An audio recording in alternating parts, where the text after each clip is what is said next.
This season of the Creative Piano Teaching Podcast is proudly supported by My Music Staff. A lot of teachers could probably charge a lot more for their services. And I think a big problem why they charge so little is when you're kind of new to the game, the only thing you're doing when you enter the market is looking at your competition and then undercutting them. So it really devalues the profession as a whole, and it's kind of a race to the bottom at that point.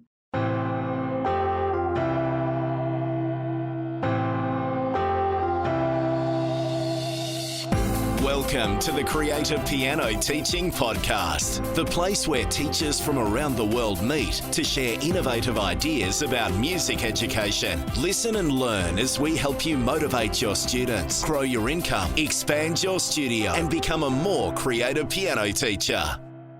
G'day everyone, and welcome back to Season 2, 2018 of the Creative Piano Teaching Podcast. You're listening to episode number 126, and a very special welcome to all of my Inner Circle Piano Teaching community members. Great to have you here. My name is Tim Topham, your host for the show, and if this is your first time here, thank you very much for tuning in. I really do hope that you enjoy the content, and hopefully go and tell all your piano teaching friends about it as well. And for those of you who have been tuning in for a while, thanks so much for choosing to spend time with me once more. The Creative Piano Teaching Podcast is your place for inspiration, ideas, business, and teaching strategies to help support your teaching and grow your studio. The best way to listen to these podcasts, of course, is via my piano teaching app. Just search for Tim Topham in your favorite app store. And as usual, today's show notes and full transcript are now available for download from timtopham.com/episode 126. Before we get started, a lot of you have been asking about when I'll be airing my interview with John Schmidt from the Piano Guys. Yes, the John Schmidt joined me for a chat all about teaching, performing, and his upcoming tour of Australia. I'll tell you exactly when you need to tune in at the end of this episode. And for all the inner circlers out there, head to the resource library now for a special surprise. Today, we're talking all about your studio business. But wait, don't turn off just yet. I know that for some people, talk of business is about as exciting as listening to all of Wagner's Ring Cycle in one sitting. No apologies to any fans out there. But it is such a fundamental aspect of running an independent studio. If you work in a school or music academy, then I still encourage you to listen. Even if you're not officially running your own enterprise at the moment, there may well come a time in the future when you decide to head out on your own and run your business, and this information will be really valuable. Few of us are ever taught about how to run a business, so it's no surprise that so many of us could do with a little bit of help and mentoring, and that's exactly what you'll get a little bit of today. Of course, those of you searching for more support and guidance in this area are very much welcome in my Inner Circle community, where we can nurture and guide you to build as big or small a studio as you wish. While my guest today might refer to himself as tone deaf, although I'm not too sure I totally believe in people being tone deaf, but we'll leave that aside. He is totally in tune with your business. He joined My Music Staff after a decade's worth of technical sales. He now uses that sales knowledge and a love of technology to lead the business success team to help teachers all around the world build and maintain a better business. Welcome to the show, Todd Whaley. Yeah, thanks so much. My pleasure, definitely for having me on. It's a real honor. Well, and it was great to meet you at MTNA in Florida finally after, well, at least a year, probably more, of back and forth chatting about all sorts of different things. And look, I have to thank you very much for being one of my Inner Circle experts too. Great to have you on hand to answer both those My Music Staff questions, but also general studio business questions, which we're going to be talking about today. Thanks for doing that. Oh yeah, absolutely, no problem. And we really owe the thanks to you. It's been an amazing opportunity to communicate with all of your Inner Circle members and interact with different teachers at different stages in their business journey. Yeah, cheers. It's quite a mixed group, which is what I love about it, because we can all share our skills and ideas. So no, it's great to have you around. So before we begin, I did want to make it clear that while today's guest, Todd, works for My Music Staff, the episode today is not just about My Music Staff. It's really about running your studio business in general with some tactics that anyone can use no matter what software they're using or not using for that matter. And actually, on that point, what would you say to teachers still running their studio on checks and paper ledgers and phone calls? I think it definitely goes without saying. It's a manual and laborious process that no one should really have to go through. It eats up a lot of your valuable time. And then, really, depending on the size of your studio, it's something that can stunt your growth. There's only so much time in the day where you can be teaching. And if you're spending that valuable time with administrative work, it really hurts your bottom line. So the more you can do to kind of offset that admin work, whether it be hiring an admin or using apps to offset that, automate and streamline those processes, it's definitely the direction that you should be going. And I really enjoyed at MTNA, one of your team presented on just some business ideas, and the amount of time that can be saved was actually, I think from memory, she kind of graphed it and had it all up there. And it was phenomenal. You could not have come away from that presentation and thought, I'm really doing things manually, and that's going really well for me when there are so many great options with regard to technology to help. I was really surprised. Yeah, so we figured, just kind of the gist of that with the time savings is we figured that the average studio is around 15 students or so. And then we took just one time-consuming task that every teacher has to do on a monthly basis, and that's invoicing. And then in polling many different teachers, there's about 6 different touch points or apps or services that you're using just to get an invoice out the door. So whether that's Excel, Microsoft Word, using a Google Calendar to figure out how many lessons that teacher actually received, is conservatively, we figured it was about 10 minutes per student each and every month. So that's 150 minutes or 2.5 hours of unpaid labor each and every month. And if you could kind of cast that aside, that could be time that you're teaching, so increasing your studio revenue, or really anything else but manual, laborious work. So you can, focus on another hobby of yours. So I want to take a step back and look at a bigger picture too. I've noticed a bit of a shift occurring with regard to 2 things, I think, in piano teaching studios around the world. One is teachers are starting to realize that they are business owners and are starting to seek out more training in marketing and more help, and are starting to look at software and things like that. And secondly, that teachers are starting, although it is a bit scary sometimes, they're starting to be less afraid to charge what they're actually worth, and sometimes start increasing charges, and sometimes doing that after 10 years of never changing their pricing. Have you noticed a similar trend? Yeah, for sure. And I think for the longest time, it was very taboo to talk about money as a creative. And you really just taught simply to share your passion for music. And then I think this approach to it is short-lived because you quite literally can't afford to do that. So the benefit of running a successful studio is that you're actually able to,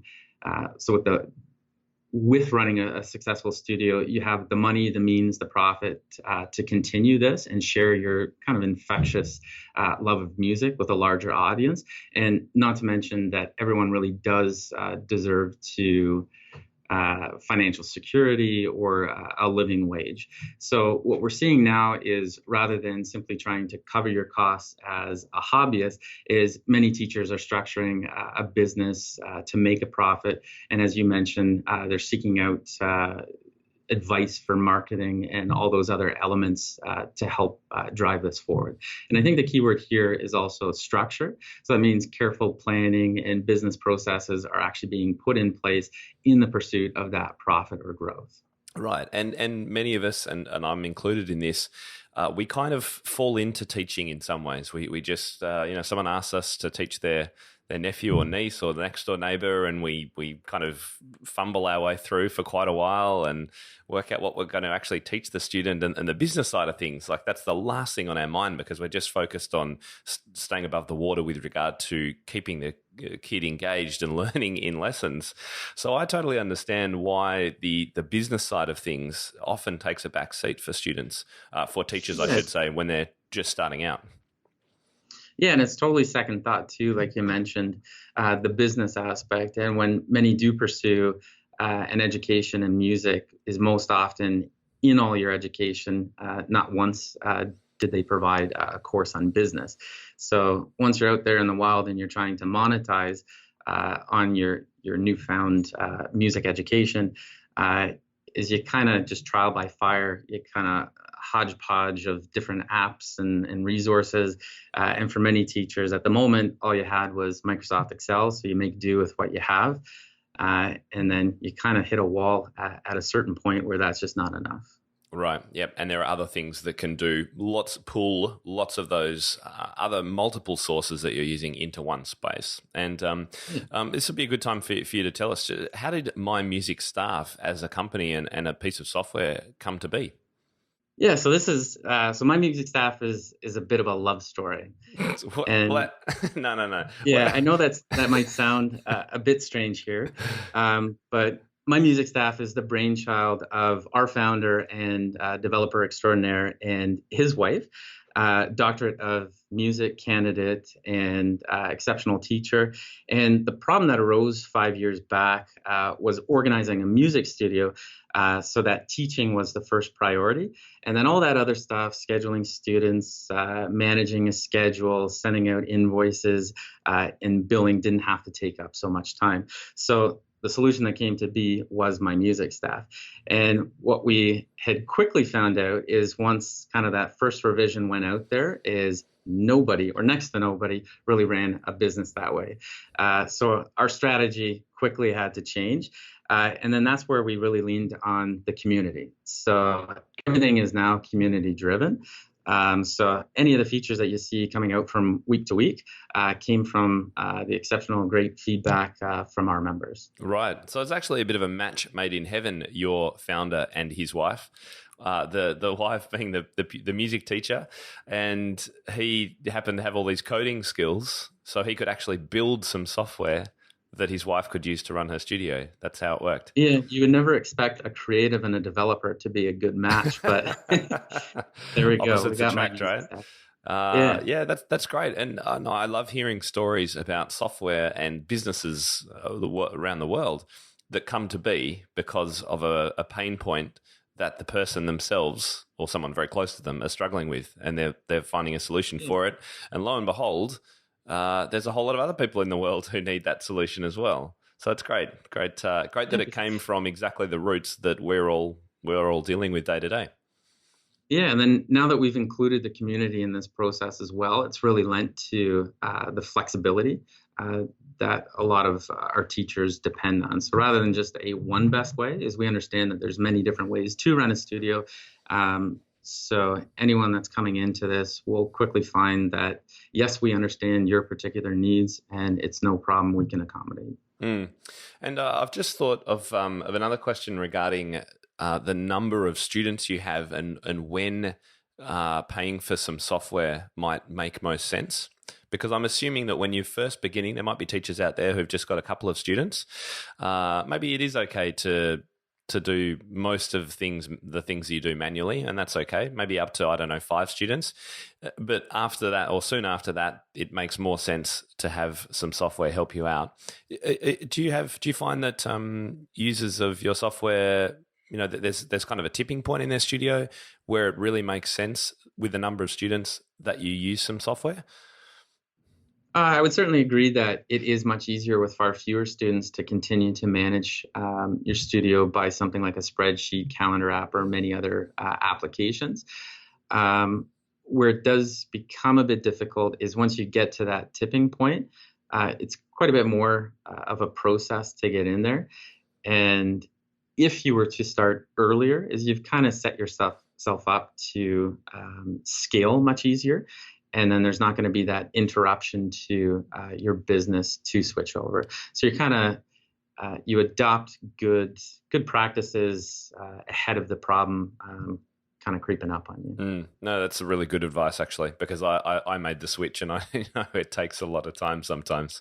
Depends how many students you've got and what software you were using, or if any, all that kind of stuff. So, no, good advice. Yeah, all right. There have been a couple of examples where studios of 300, 500, 600 students can be up and running within an afternoon. So I would say if you've got 5 to 20 students, it should be no issue getting up and running within a day. Great.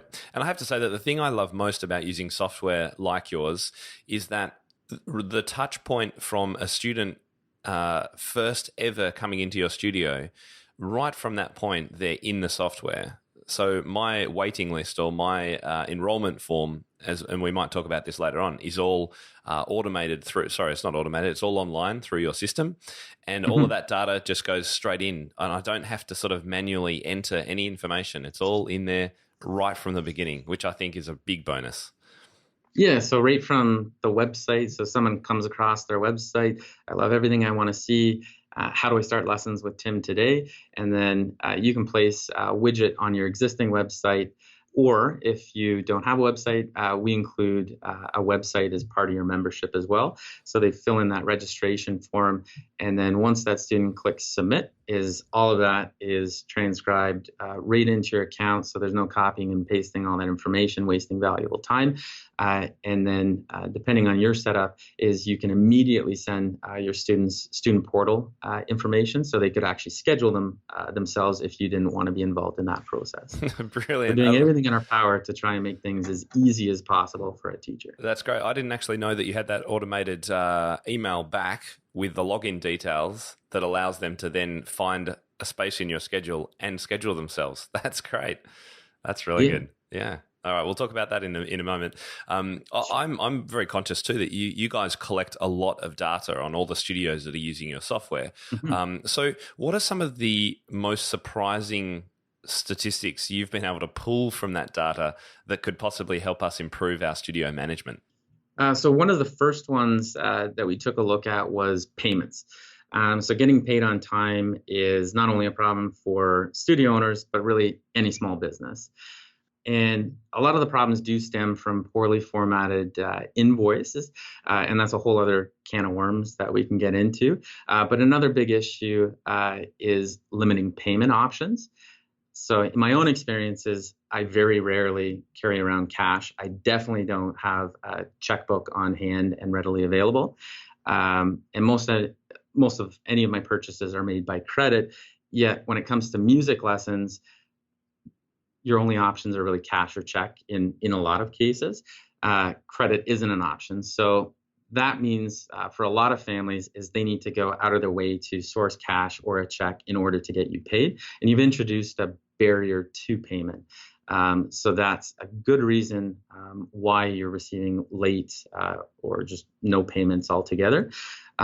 So what we did is we took a look at all of our studios that offer online payments or credit card payments, and we compared that to studios that only accept cash or check, and we found that those that do accept credit card payments are paid 2 times as fast as those that just offer the cash and check option.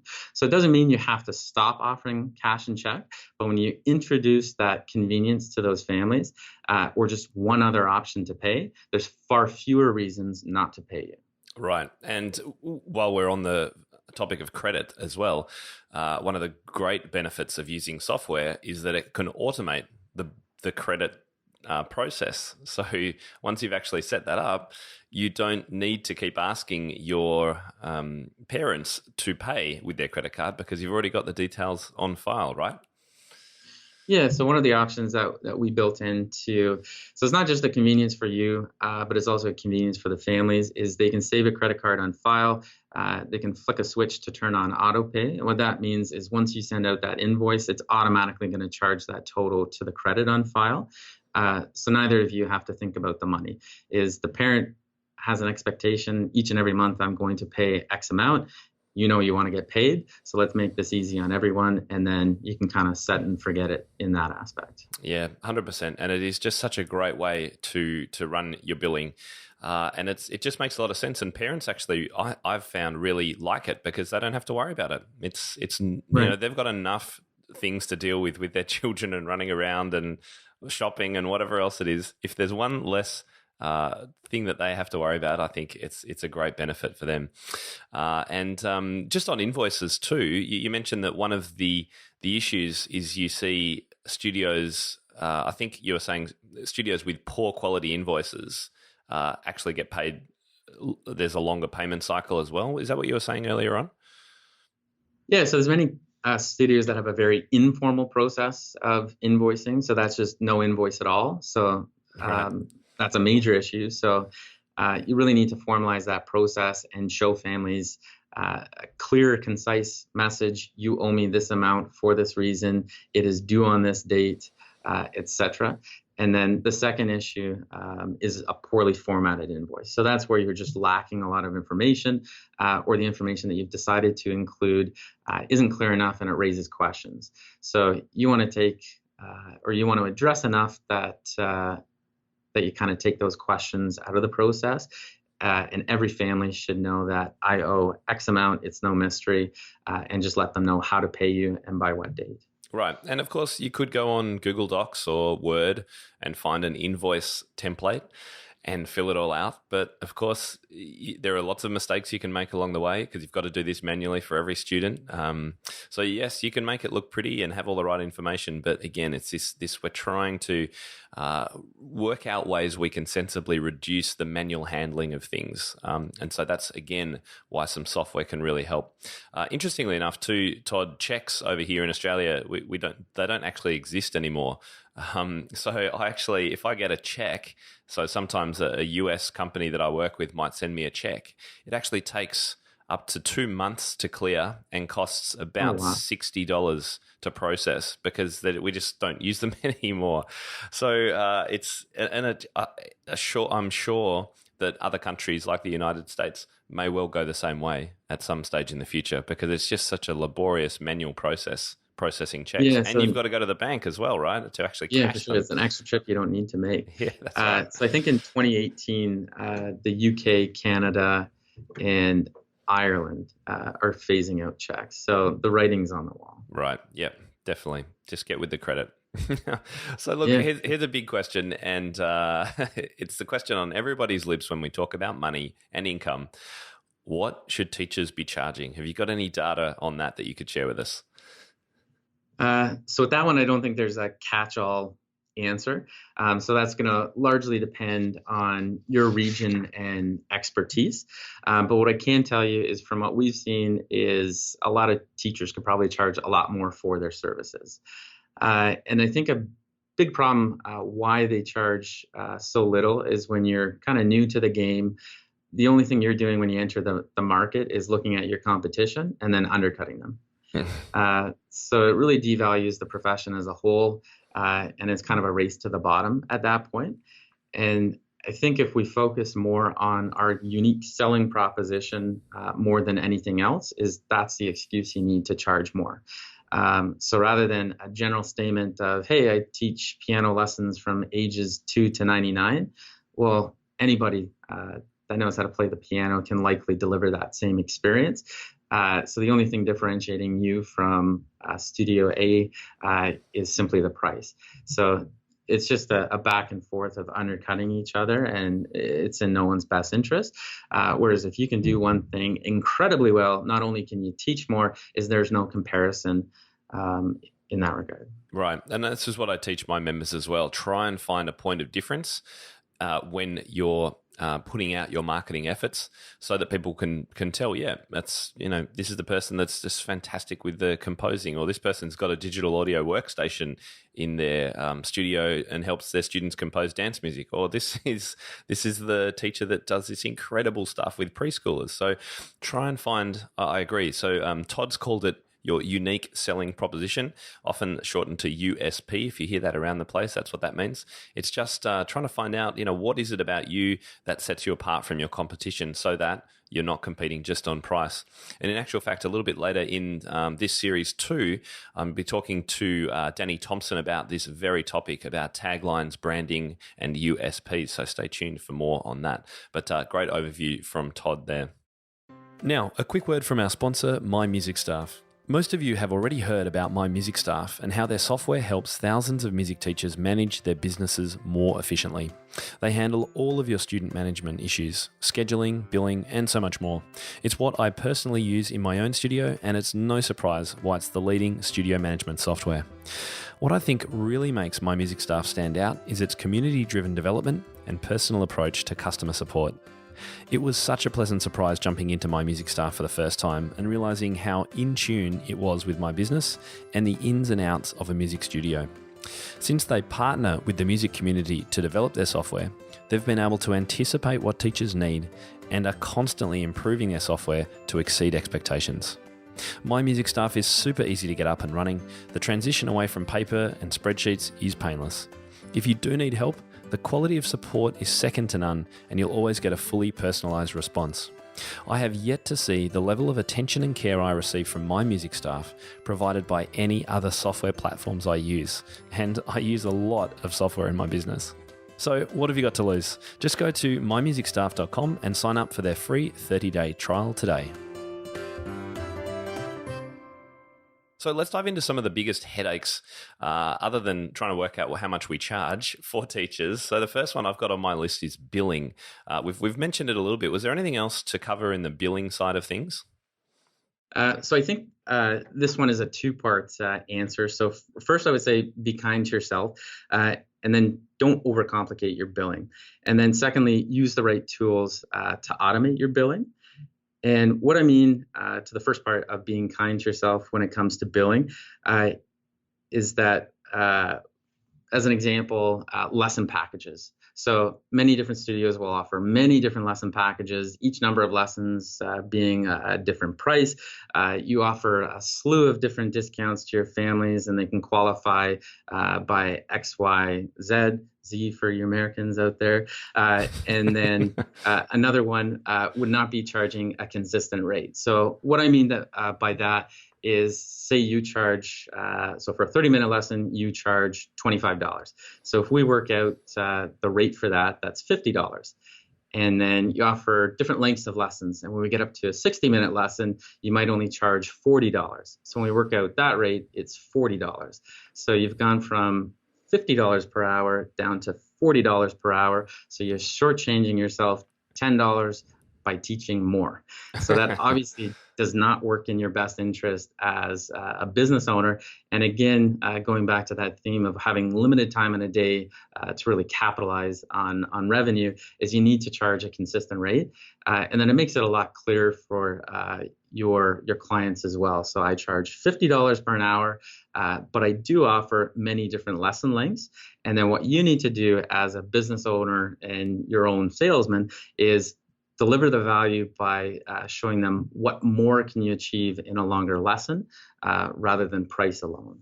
Right. I remember when I first started, I did that multi-leveled, the longer you teach, the better the discount kind of thing to encourage. Yeah. I think it was to encourage people to have longer lessons. But you're absolutely right. Just keep it simple. Here's my rate per hour. And I think even better is to do a set monthly fee, which covers students for X number of lessons over the course of a year.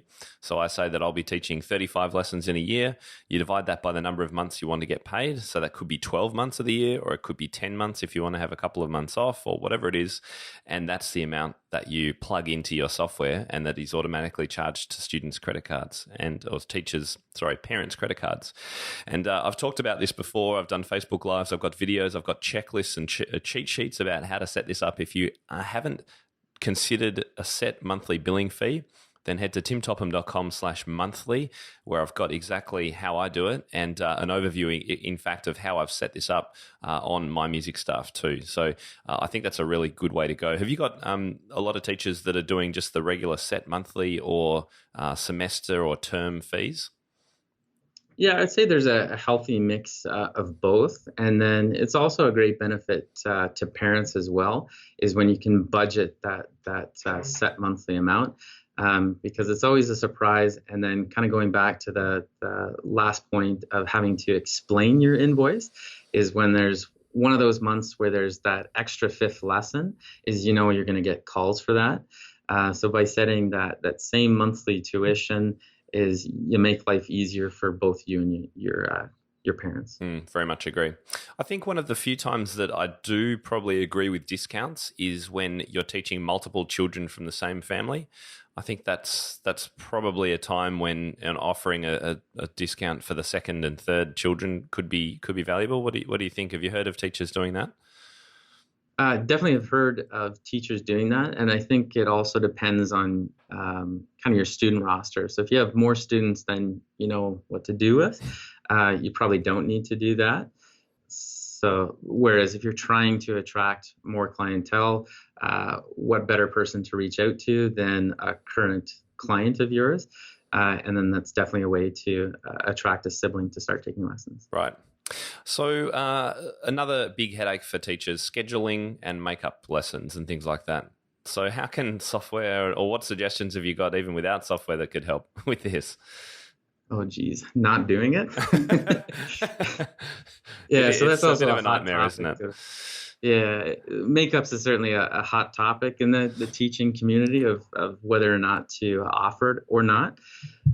Again, this is one where you are in your journey. So if you have, again, more students than you know what to do with and you simply don't have the time, you obviously don't offer it. But from someone just starting out, it's a great customer experience approach to things. And when it comes to managing those kind of things, the offline approach is a very laborious process, whereas there are software solutions out there to help you, like My Music Staff. And the way we aim to help with scheduling is just by taking it away from the teacher. A common pain point for a lot of teachers is just the countless emails, phone calls, and texts they receive while in lesson, after hours, with students trying to let them know that, hey, I can't make my lesson, soccer started again, or I need to reschedule, can I do Friday instead, do you have any availability? You really don't need to be part of this process. So what we aim to do is shift parents and students to our student portal. So a student would be able to log in. They would be able to let you know of an upcoming absence, simply cancel it, and then we'll follow whatever policies that you've put in place. So say you require 24 hours notice and a student is only going to give you 1 hour's notice, is we'll give them a finger wag and say, yeah, I'll allow you to cancel, but you're still going to be charged for this lesson. And what we've done is we've taken you out of that awkward conversation that you have to have with that parent about not providing adequate notice. And then they can take a look at any open availability that you've made available, and they can simply reschedule themselves. And then this can also automatically manage your makeup credits. So say you are a studio that offers this. If a student, for example, gives greater than 24 hours notice, is you could automatically award them a makeup credit to use at a future lesson. And that's all depending on how you set up the system according to your policy, right? Yeah, so we understand that everyone's going to be different. So someone might need a week's notice for a cancellation. Others might be very lenient and cancel as much as you want and make it up if I have the availability. I think I'm hoping that teachers listening who have had headaches with rescheduling and makeup lessons and all of those kinds of things before are going, light bulb moment here. All of this, as Todd just said, can be out of your hands completely. You just set your schedule and you decide what is public and therefore what students can see, and you let the system know how they could rebook their time or change their time. So everything is there in front of you. You log in at the start of the day, you see who's coming, who's changed, who's not coming. You're not dealing with emails and phone calls, and you're not trying to reschedule people. It's all done online. I think it's absolutely brilliant, and it is such a big time saver, particularly if you've got 20, 30, 40, 50 students in your studio. So nice job on that. I've seen it in action with your software, and as we say, this isn't all only available on My Music Staff. There are other options, but whatever you do, if you can get that into some software, please try and do it. It's a great time saver.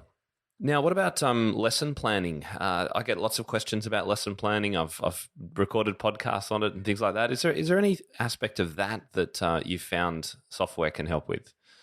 Yeah, so I think one of the common pain points or headaches for a teacher would be when a student simply forgets their notebook. Yet when you ask them, well, did you remember your cell phone? And of course, that's in their back pocket.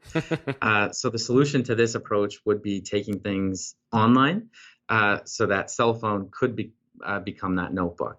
And then everyone's got the same notes as well. So what we hope to do, or what we do, is while you're taking attendance for any of your events in My Music Staff, you have the option to leave individual lesson notes for the student, the parent, and then your own individual lesson notes. You have the option afterwards to email that out to all your clients, and or they can access that through the student portal. And another beneficial feature is if you have a horrible memory like me, I don't know what I did 5 minutes ago, let alone a week ago, I'm going to need a refresher on what I did last week with that student. So you're able to review your past notes. Johnny had trouble with this exercise. We'll be sure to focus on this particular scale this week.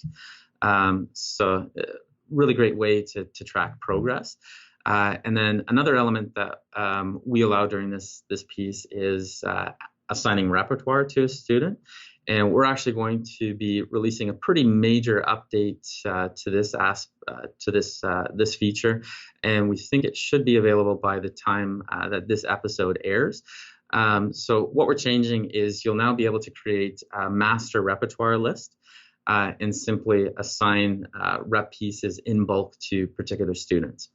And we're going to make this kind of a more multimedia driven experience too. So for each rep piece, you're still going to be able to record title, publisher, and all those kind of details. But we're also going to give you the ability to upload something like an audio file so you can listen to what you're learning.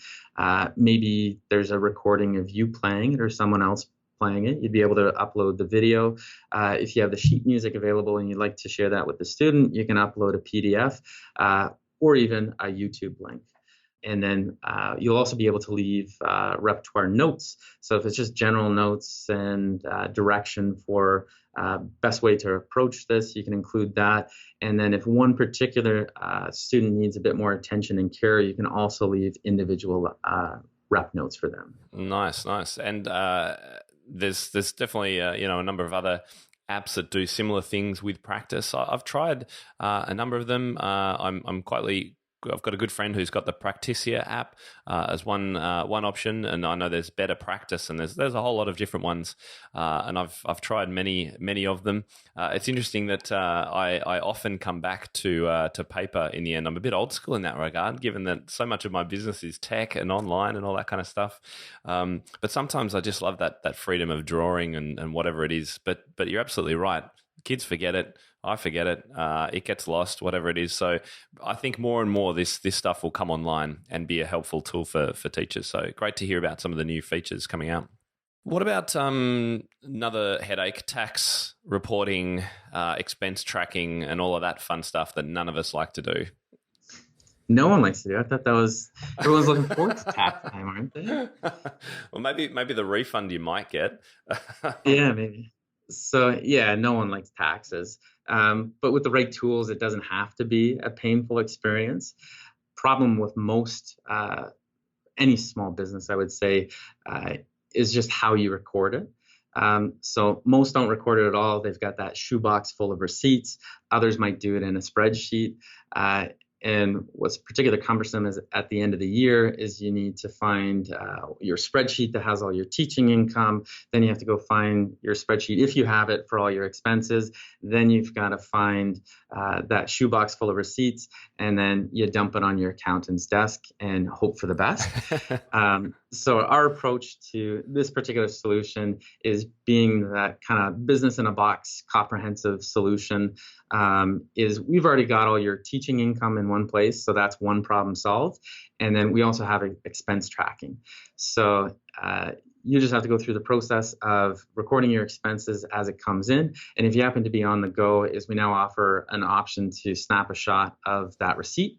And then if possible, we'll capture the date, the amount, the payee, and upload that. So come the end of the year. That's a great benefit. Yeah. Click of a button, you've got a revenue expense report that you pass off to your accountant. You get to wipe your hands clean of it. Your accountant will love you.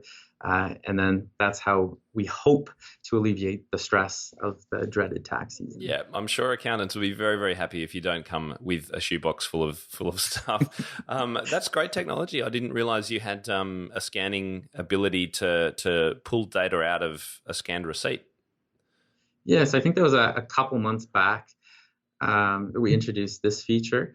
And then it's constantly learning. So it's going to get more and more accurate over time. Wow, that's cool. Very, very cool feature, and such a great time saver. I mean, I use the Dropbox app on my phone for uploading receipts, which my bookkeeper can then deal with.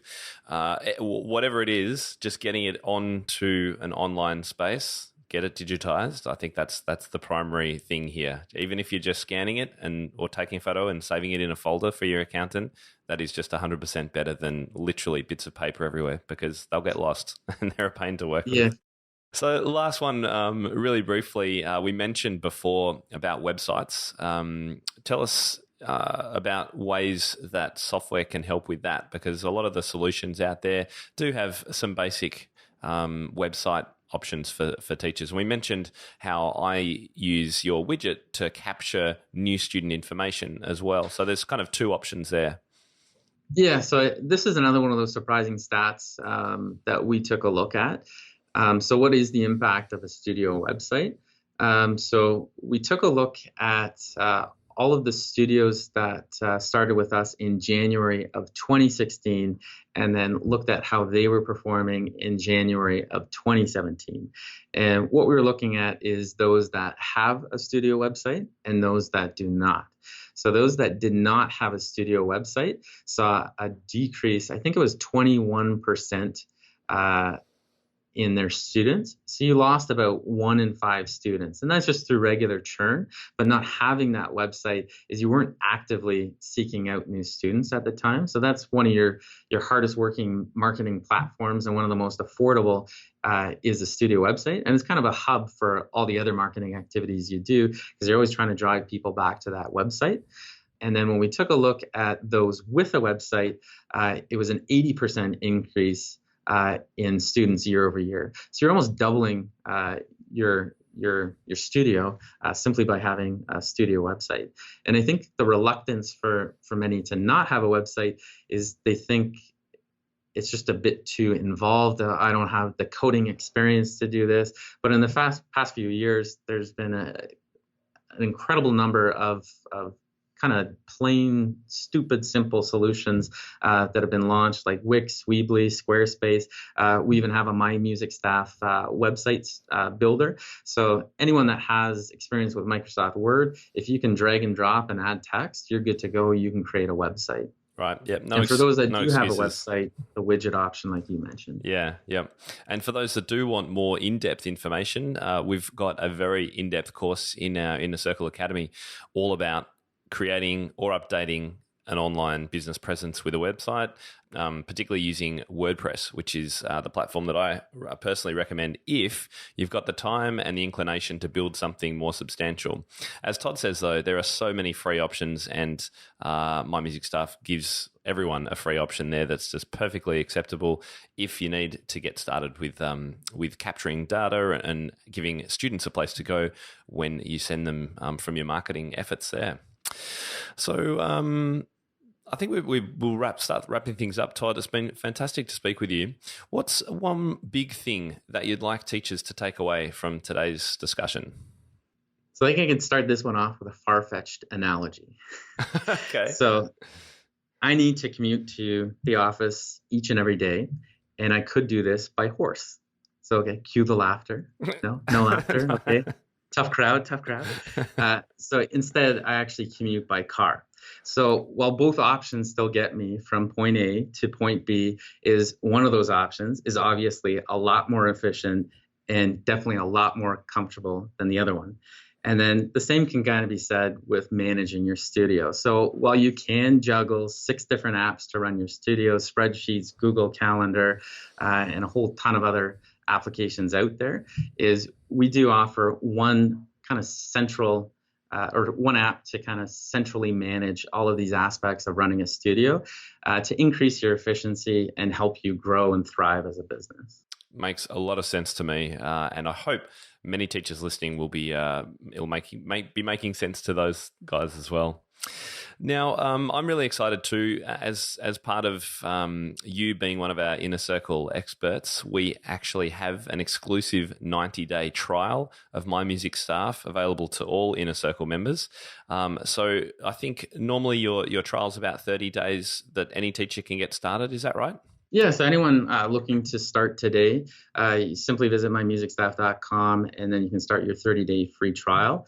And then for those that are part of the Inner Circle, there is an exclusive offer to them where it is 90 days. Right. And was there anything else, given we've got you on the show and you've given us this time today, was there anything else you wanted to mention about My Music Staff that we haven't talked about today?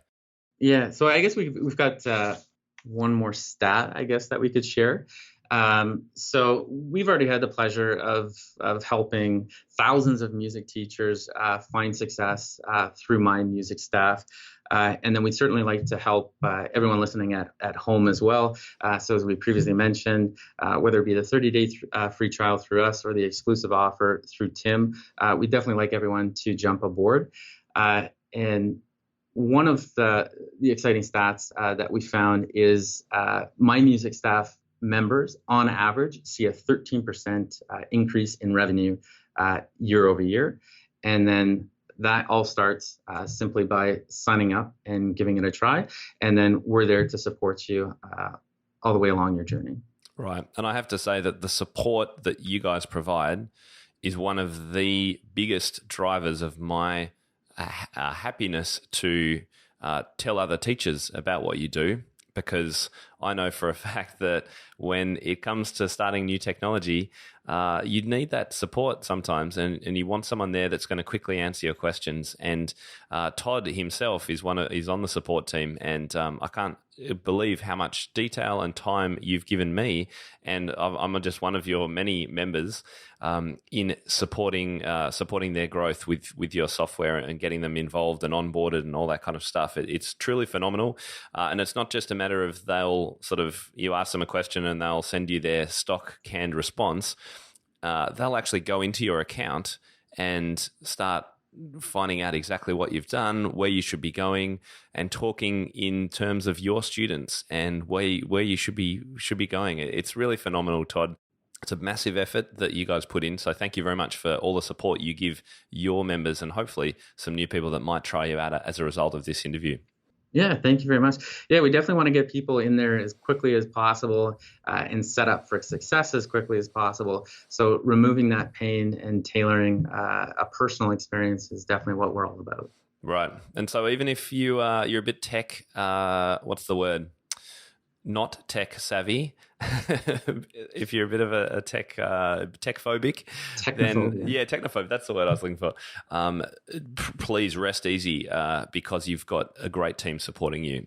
If you come on and have a look at My Music Staff, so do check that out. Inner Circle members can find that in our discount area of the site. They find out how to get their 90-day free trial. Otherwise, everyone else can head to mymusicstaff.com for your 30-day free trial and get started. Thank you so much for coming on the show today, Todd. Yeah, thanks so much for having me. It was great to be able to speak to you, and thanks all for listening.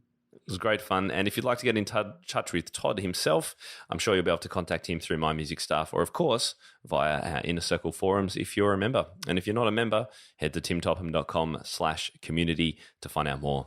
Thanks so much, everyone. I really hope you enjoyed my interview there with Todd Whaley from My Music Staff. I have to say that the support that you get from My Music Staff really is phenomenal, and it is driven and led by Todd himself, who, when I first signed up, really nurtured me along the way of getting things involved, getting things organized in my studio. And it wasn't just a matter of his send me a reference to, a document online about how to do it. He'd actually go in and he'd name some of my students and say, well, I think you've set up X wrong, or here's what you do. You need to click that. And, he's clearly taken so much time to actually help people. And I know this wasn't just me because I've heard other people having exactly the same story. So thank you very much, Todd, for helping me get set up. Now, a few reminders. My GarageBand course is absolutely taking shape. I'm totally stoked about releasing this to you soon. We've got modules including, obviously, getting started, just how to actually use it, what it does, and I'll give you an example of a track that one of my students created.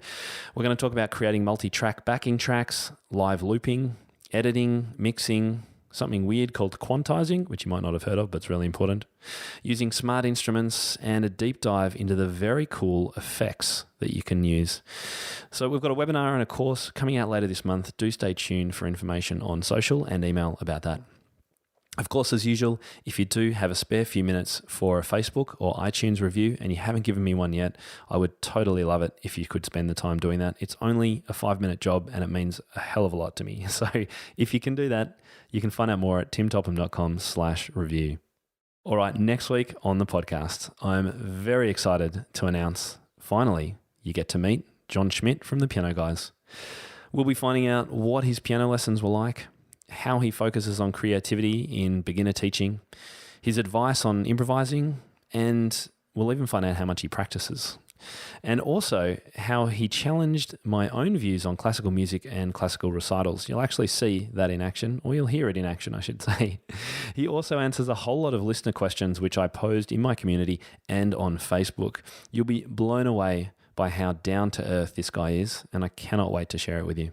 Tune in next week for the interview, and Inner Circle members, you get full access not only to the audio, but to the exclusive live full video interview as well, and it's available right now in our resource library. Let me know what you think.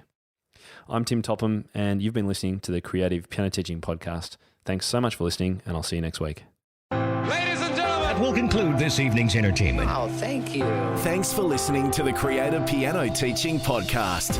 We'd love to help take your teaching to the next level as a member of our supportive community. Use the coupon Piano Podcast for $100 off an annual membership of Tim's Inner Circle today. To find out more, head to timtopham.com/community.